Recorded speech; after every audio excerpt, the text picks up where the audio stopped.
Hi all, I am Sandra, tax consultant at Taxora. ഇന്ന് നമുക്ക് GSTയിൽ available ആയിട്ടുള്ള various സ്കീംസിനെ പറ്റി നോക്കാം. ആദ്യം തന്നെ റെഗുലർ സ്കീം അല്ലെങ്കിൽ നോർമൽ സ്കീം. GSTയുടെ ഡിഫാൾട്ട് ആയിട്ടുള്ള സ്കീമാണ് റെഗുലർ സ്കീം എന്ന് പറയുന്നത്.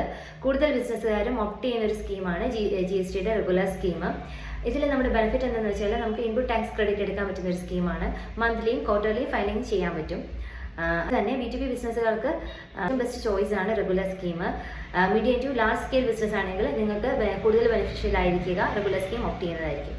അടുത്തായിട്ടുള്ള ഒരു സ്കീമാണ് കോമ്പോസിഷൻ സ്കീം. കോമ്പോസിഷൻ സ്കീം എന്ന് പറയുമ്പോൾ ഇത് ഇതിലൂടെ ഒരു സിംപ്ലിഫൈഡ് ആയിട്ടുള്ള സ്കീമാണ്. സ്മോൾ സ്കെയിൽ ബിസിനസ് ഓണേഴ്സിനെ ടാർഗറ്റ് ചെയ്തിട്ടുള്ള ഒരു സ്കീമാണ്.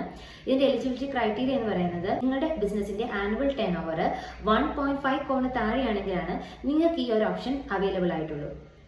അതുപോലെ തന്നെ ചില സംസ്ഥാനങ്ങളിൽ ഈ ഒരു ലിമിറ്റ് എന്ന് പറയുന്നത് ആനുവൽ ടേൺ ഓവർ 75 ലാക്സിന് താഴെയായിരിക്കണം.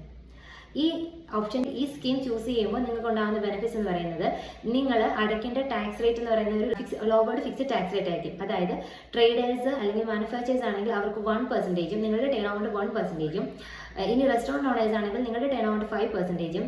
മറ്റ് സർവീസ് പ്രൊവൈഡേഴ്സ് ആണെങ്കിൽ നിങ്ങളുടെ ടേൺ ഓവറിന്റെ 6%ആണ് നിങ്ങൾ ടാക്സ് അടയ്ക്കേണ്ടത്. അത് നിങ്ങൾ ക്വാർട്ടർലി ഫയലിംഗ് ആയിട്ടാണ് അടയ്ക്കേണ്ടത്. അപ്പോൾ ഈ ക്വാർട്ടർലി ഫയലിംഗ് എന്ന് പറയുന്നത് GST-4 ആണ് ഇവിടെ നമ്മൾ റിട്ടേൺ ഫയൽ ചെയ്യുന്നത്. ഇനി ഇതിൽ വരുന്ന ഡിമെറിറ്റ്സ് എന്ന് പറയാൻ പറ്റുന്ന ഒരു കാര്യങ്ങൾ എന്തൊക്കെയാണെന്ന് വെച്ച് കഴിഞ്ഞാൽ നമുക്ക് ഇൻപുട്ട് ടാക്സ് ക്രെഡിറ്റ് എടുക്കാൻ പറ്റത്തില്ല.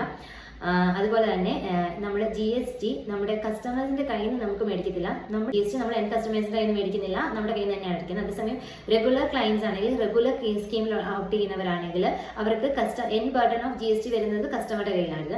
അത് നമ്മൾ കസ്റ്റമറുടെ കയ്യിൽ നിന്ന് കളക്ട് ചെയ്ത് ഗവൺമെന്റിലേക്ക് അടയ്ക്കുന്നു. പക്ഷേ കോമ്പോസിഷൻ സ്കീമിൽ നമ്മൾ നമ്മുടെ കയ്യിൽ നിന്ന് തന്നെ എടുത്ത് ടാക്സ് അടയ്ക്കുകയാണ് ചെയ്യുന്നത്. അപ്പോൾ ഇതൊക്കെയാണ് GST കോമ്പോസിഷൻ സ്കീംസിന്റെ പ്രത്യേകതകൾ. ഇതുപോലെയുള്ള GST tax and finance related കൂടുതൽ വീഡിയോസുകൾക്ക് വേണ്ടിയിട്ട് നമ്മുടെ ചാനൽ ഫോളോ ചെയ്യുക, ലൈക്ക് ചെയ്യുക, സബ്സ്ക്രൈബ് ചെയ്യുക, ഷെയർ ചെയ്യുക. താങ്ക്